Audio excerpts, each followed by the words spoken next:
ሰላም ጤና ይስጥልኝ። ውድና የተከበራችሁ የሀብት ዩቲዩብ ቤተሰብ በሙሉ እንደምን አላችሁ? ሰላምታዬ በያላችሁበት ይድረስ። ዛሬ ደግሞ እንግዲህ በፀጉር መጥቻለሁ ማለት ነው። ጤናማና አሪፍ የሆነ ፀጉር እንዲኖረን ፀጉራችንን ምን ማድረግ አለብን? ያው እንደተለመደው ፀጉራችንን መንከባከብ አለብን ማለት ነው። ማንኛውም ነገር ስንንከባከበው ውጤቱ ያማረና የሚያስደስት ይሆናል ማለት ነው። እናም እንግዲህ ፀጉራችንን ታጥበን ስንጨርስ እኔ ብዙ ጊዜ የምለውና የምመክረው ነገር ፀጉራችን ከመድረቁ በፊት የሚስማማንን የሚመቸንን ቅባት ብንቀባው ላለሁኝ። እኔ እንግዲህ ፀጉሬን ታጥቤ ስጨርስ እርጥቡን ፀጉሬ ሳይደርቅ ቅባት እጠቀማለሁ ማለት ነው። ያገኘሁትን የሚመቸኝን ማንኛውንም ቅባት ነው የምጠቀመው። እናም እንግዲህ ዛሬ ግን ከመታጠቤስ በፊት ምን አደርጋለሁ ፀጉሬን የሚለውን ነገር እንግዲህ አብረን የምናይ ይሆናል ማለት ነው። ፀጉራችን ያማረ አሪፍ ጥሩ ጤናማ ፀጉር እንዲኖረን የግድ እንክብካቤ ያስፈልገዋል ማለት ነው። እናም እንግዲህ እንደዚህ የሚያምር የተዝለፈለፈ ፀጉር እንዲኖራችሁ ፀጉራችሁን ባገኛችሁት አጋጣሚ ልትንከባከቡት ይገባል ማለት ነው ውድ ቤተሰብ። እናም እንግዲህ እኔ ባለችኝ ታይም ባገኘኋት አጋጣሚ ፀጉሬን እንከባከባለሁ ማለት ነው። እና እንዴት እንደምንከባከብ ደግሞ እነሆ አጋራችኋለሁ ማለት ነው ውድ ቤተሰብ። አያችሁት እንዴት እንደሚያምር። ታጥቤው ነው እንግዲህ ቅባት የተቀባሁት። ከመታጠቤ በፊት ግን ፀጉሬን ምግብ እመግበዋለሁ ማለት ነው። እሱም ምንድን ነው ያው የተለያዩ ውህዶችን መጠቀም እንችላለን። ፀጉራችንን ከመታጠባችን በፊት ብንጠቀም አሪፍ ነው። አሁን እንግዲህ ውህድ ያዘጋጀሁትን አሳያችኋለሁ ማለት ነው። እንቁላል፣ ሙዝ፣ አቮካዶ፣ ሎሚ፣ ኦሊቭ ኦይል እነዚህን ግብአቶች ተጠቅሜ ፀጉሬን እንግዲህ ለፀጉሬ ምግብ እየሰራሁ ነው ማለት ነው። እንዳያችሁት እንግዲህ እነዚህን ውህዶች ተጠቅሜ ፀጉሬን እቀባዋለሁኝ ማለት ነው ውድ ቤተሰብ። ፀጉራችንን ከመታጠባችን በፊት ምግብ ልንመግበው ይገባል ማለት ነው። ጤናማ የሚያምር ወዝ ያለው ፀጉር አሪፍ ፀጉር እንዲኖረን ፀጉራችንን በደንብ አድርገን ተገቢ የሆነውን ነገር ልናደርግለት ልንሰጠው ይገባል ማለት ነው። ከዛ ውጭ ግን ማንኛውም ነገር ውጤቱ ሊያምር አይችልም ካልተንከባከብ ነው። ስንንከባከበው ደግሞ ፀጉራችን ማንኛውም ነገር ፀጉራችንም ሆነ እንክብካቤዎች ሁሉ ውጤታቸው ያማረ ይሆናልና ፀጉራችንም እንግዲህ በዋነኛነት ደግሞ ፀጉር ካልተንከባከብ ነው ከላያችን ላይ እየተሰባበረ እየተቆራረጠ ድምጥማጩ ነው የሚጠፋው ማለት ነው። ከዛ ግን ፀጉር የተሰባበረ ፀጉር የተበላሸ ፀጉር የተነቃቀለ ብዙ ጊዜ እንላለን። ነገር ግን እኛ በቂ የሆነ እንክብካቤ ስለማናደርግለት ነው። በቂ የሆነ እንክብካቤ ስናደርግለት ፀጉራችን የሚያምር አሪፍ ለራሳችን ከራሳችን አልፎ እንግዲህ በሰው እይታም በጣም የሚማርክ ይሆናል ማለት ነው። እኔ እንግዲህ ውድና የተከበራችሁ ቤተሰብ ቤት ባፈራው ነገር ማለት ነው የግድ ሙዙም አቮካዶም እንቁላሉም መገኘት የለበትም። በተገኘው እኔ ቤት ውስጥ ስላለ ነው የተጠቀምኩት ሁሉንም ግብአቶች ማለት ነው። አቮካዶም ሙዝም እንቁላልም የተጠቀምኩት ቤት ውስጥ ስላለ ነው። የሌላችሁ ግን ባገኛችሁት በቃ በሙዝ ብቻም ሊሆን ይችላል ያገኛችሁትን መጠቀም ትችላላችሁ። እኔ እንግዲህ ይህንን ውህድ የተጠቀምኩት ጾም ከመግባቱ በፊት ነው እንቁላል ያደረግኩት ማለት ነው። ከዚህ በኋላ ደግሞ አሁን ጾም ስለሆነ እንቁላልን አልጠቀምም ማለት ነው። ግን ይሄ ከጾም በፊት የተጠቀምኩት ውህድ ነው። እናም ያገኛችሁትን ውህድ ተጠቅማችሁ ከመታጠባችሁ በፊት ብትቀቡት ፀጉራችሁን በደንብ አድርጋችሁ ማሳጅ ብታደርጉት በእውነት እረፍት ብታደርጉለት ለፀጉራችሁ ማለት ነው እጅግ በጣም የሆነ ቅል ራሳችሁ ለራሱ እጅግ በጣም ያስደስታል። የምር በጣም ልዩነት አለው። እኔ እንደዚህ ውህድ ተጠቅሜ ስታጠብና በኖርማል ዝም ብዬ ስታጠበው ልዩነት አለው። እንደዚህ ውህድ ተጠቅሜ በደንብ አድርጌ ነው እንግዲህ ውህዱን አዘጋጅቼ እንዳለ ፀጉሬን ሁሉም ቦታ ላይ ነው የማዳርሰው ማለት ነው። ያው የምታዩት ይሆናል ማለት ነው ውድ ቤተሰብ።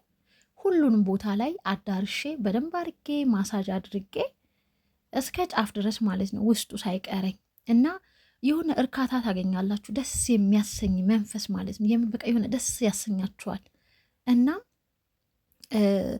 የሆነ ፊታችን ለራሱ በቃ ወዝ በወዝ እና ይሁን በጣም ነው ደስ የሚለው። ብዙ ጊዜ ቅቤ ነው ሰው ተቀብቶ በቃ አንጸባረቅኩኝ ወዝ በወዝ ሆንኩኝ ምናምን ነገር የሚባለው። ያገኛችሁትን ነገር ተጠቀሙ። የምር እኔ ቅቤ ተቀብቼ አላቅም። በጣም ረጅም ዓመት ሆኖኛል፣ እረስቸዋለሁኝ። እና ብዙ ጊዜ የምጠቀመው እነዚህን ውህዶች ነው። ከመታጠቢ በፊት ፀጉሬን መግበዋለሁ፣ በደንብ አርጌ ማሳጅ አድርገዋለሁ። እንደምታዩት ማለት ነው ውድ ቤተሰብ። እንግዲህ አቮካዶን፣ ሙዙን፣ እንቁላሉን ትንሽዬ የሎሚ ጭማቂ አድርጌበታለሁ እና ኦሊቭ ኦይል የወይራ ዘይት ማለት ነው የተጠቀምኩት እኔ። ኦሊቭ ኦይል ቤት የተጨመቀ ነው እና እጅግ በጣም አሪፍ ነው። እነሱን አንድ ላይ ፍጭት ካረኩኝ በኋላ በማጣሪያ አጣርቼዋለሁ። ሳጣራው አላሳየኋችሁም ስላልተመቸኝ ማለት ነው። ከዛ በኋላ ነው እንግዲህ ፀጉሬ ላይ ያስቀመጥኩት ፀጉሬን እየተቀባሁት ያለሁት እና እጅግ በጣም አሪፍ ነው። ስትቀቡት በጣም ደስ ያሰኛችኋል። ጭንቅላታችሁ ቅዝቅዝ ይላል በእውነት። እና የሆነ ድርቀት ሲይዝ እኔ ፀጉሬ በእጄ ስነካው ራሴን ያመኛል፣ በእጄ የራሴ እጅ ያመኛል ማለት ነው። እና አናታችን ፀጉራችን ከመድረቁ በፊት እንደዚህ ብንቀባው በጣም አሪፍ ነው። ምክንያቱም ፀጉራችን የሆነ እርጥበት ነገር ካለው የመጠንከር ባህሪ ይኖረዋል። ደረቅ ከሆነ ግን ስናበጥረው እየተሰባበረ መሬት ነው እርግፍግፍ የሚልብንና አንዳንዴ እኔ ከሰዎች የስራ ጋር ልምቼ ሲል ስልችት ሲለኝ ትውት ሳደርገው በጣም ፀጉሬ ተሰባብሮ የመውደቅ ባህሪ ያለው ማለት ነው። ካልተቀባሁት ደግሞ ማለት ነው።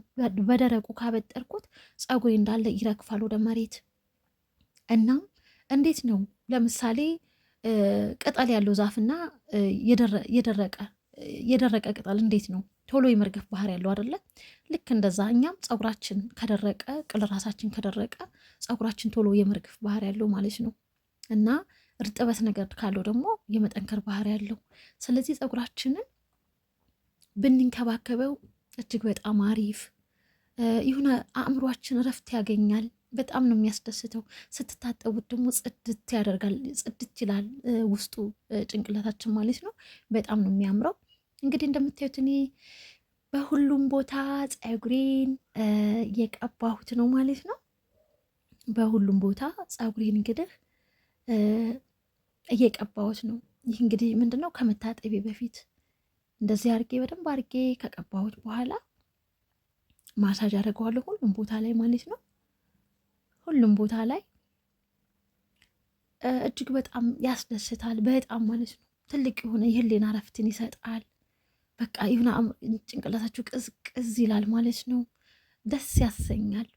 እና ውድ ቤተሰብ በተቻላችሁ መጠን በእርግጥ ያለንበት ሁኔታ ላይመች ይችላል። ነገር ግን እንደምንም ብላችሁ ሳይመችን እንዲመችን አድርገን ራሳችንን መንከባከብ ግድ ይልብናል ማለት ነው። ከፊትም ከኋላም እንግዲህ እስከ ጫፍ ድረስ ነው እየተቀባሁት ያለሁት። እናም እንደዛ አድርጌ እሽት እያደረግኩኝ ያላደረስኩትን አዳርሳለሁ። ውስጡንም ሁሉም ቦታ ላይ እንዲዳረስልኝ ያደረግኩት ማለት ነው። እና ማሳጅ በጣም አስፈላጊ ነው። ስንታጠብ በጣም ነው ደስ የሚለው። ፀጉራችን ያምራል። እንደዚህ ተቀብተን ስንታጠብ ጥቁር ይላል፣ የሆነ ወዝ አለው ማለት ነው ፀጉራችን። እና ጥሩና ጤናማ የሆነ አሪፍ ፀጉር እንዲኖረን ከመታጠባችን በፊት ብንመግበው ባገኘነው ነገር በሙዝና በእንቁላል ሊሆን ይችላል፣ በአቮካዶ ብቻውንም ሊሆን ይችላል፣ ባገኛችሁት ማለት ነው። መቼም እንደ ሌላው ቢቀር አረብ ቤት ሙዝ አይጠፋም፣ ሙዝና እንቁላል ማለት ነው። አንዳንድ ቤት አቮካዶ ላይመጣ ይችላል። በውጭ ዓለም አቮካዶ ያው በጣም ተወዳጅና ውድም ነው ደግሞ እና አንዳንድ ቤት ላይመጣ ይችላል። ነገር ግን ሙዝና እንቁላል ከአረብ ቤት ይጠፋል ማለት የማይታሰብ ነገር ነው። ስለዚህ እነዚህን ነገሮች የተጠቀማችሁ ብትቀቡ የፀጉራችሁን ጤንነት ጠብቁ እላለሁኝ። እናም ውድና የተከበራችሁ ቤተሰብ ማለት ነው ፀጉርን እንግዲህ የሚያሳምረው እንክብካቤ ነው። ካልተንከባከብ ነው አያምርም። ካልተንከባከብ ነው ይሁን ደብዛው ይጠፋል። ከተንከባከብ ነው ደግሞ ፀጉራችን ያብረቀርቃል። እናም እንደዚህ አድርጋችሁ እንግዲህ ፀጉራችሁን ተንከባከቡ ማለት ነው። እኔ እንግዲህ በደንብ አድርጌ እንዳያችሁት ሁሉም ቦታ ላይ ፀጉሬን አዳርሼ ማሳጅ አድርጌዋለሁ። በደንብ አድርጌን የቀባሁት በደንብ አድርጌ ድብን አድርጌ ማለት ነው። በሳምንት አንዴ እንደዚህ እያደረኩኝ እየተጠቀምኩኝ እንደዚህ እየተቀባሁ ነው የምታጠበው። በሳምንት አንዴ ማለት ነው። በሳምንት አንዴ ነው ፀጉሬን የምታጠበው። ከዛ ካለፈን በጣም ነው የሚያሳክከኝ። ከዛም አላሳልፍም። ከዛ ቀድሜ ልታጠብ የምችለው አንዳንዴ በሙቀት ታይም ሳይፍዬ ሲመጣ በቀዝቃዛ ውሃ ንክር ላለውኝ እና ግን ብዙ ጊዜ በሳምንት አንዴ ነው። እንደዛ ካረኩኝ በኋላ ይሄው እንግዲህ በንጹህ ፌስታል አዘጋጅቼ ይሄው ፀጉሬን ሸፈንኩት። እንግዲህ ንጹህ ፌስታል ምንድን ነው እስቲም ያደርጋል እና በጣም አድርጎ ያምርበታል። እንደዛ አሽጌ ከላይም ደግሞ አለብሰዋለሁኝ ገና። ከዛ እስቲም ይሆንልኛል ማለት ነው። ፀጉሬ ልስልስ ይላል፣ በቃ ሞይስቸራይዝ ይሆናል ማለት ነው። እንደዚህ ድብና አድርጌ ካሰርኩኝ በኋላ ዳይ ወደ ስራ ማለት ነው። ሸፋጣዬን ይዤ ስራዬን ስሰራ እቆይና አንድ ሰዓትም እንደፈለግኩኝ አስቀምጬ በፈለግኩበት ሰዓት እታጠበዋለሁ ማለት ነው። እንግዲህ ታጥቤ ከጨረስኩ በኋላ መግቢያ ላይ እንዳያችሁት ፀጉሬን አይታችሁታል። ቅባት አዘጋጅቼ ተቀብቼዋለሁ። ያገኘሁትን ቅባት ነው የምቀባው። በነገራችን ላይ እርጥቡን ስንቀባው በጣም አሪፍ ነው። ቅባቱ ይቀበለዋል፣ ፀጉራችን አይሰባበርም። ሲደርቅ ግን የመሰባበር ባህሪ ያለው ማለት ነው ፀጉራችን። ውድና የተከበራችሁ ቤተሰብ እንግዲህ ሀብቲ ፀጉሯን በእንደዚ አይነት ሁኔታ ነው የምትንከባከበው። እናንተም እንዴት ነው የምትንከባከቡት? እስኪ አጋሩኝ ማለት ነው። እንግዲህ የነበረን ቆይታ ይህን ይመስል ነበረ። ለዛሬ ይዤላችሁ የመጣሁት ይህን ነው። ሰላም ሁኑልኝ። እንግዲህ ላይክ፣ ሰብስክራይብ አድርጉ ውድ ቤተሰብ ባይ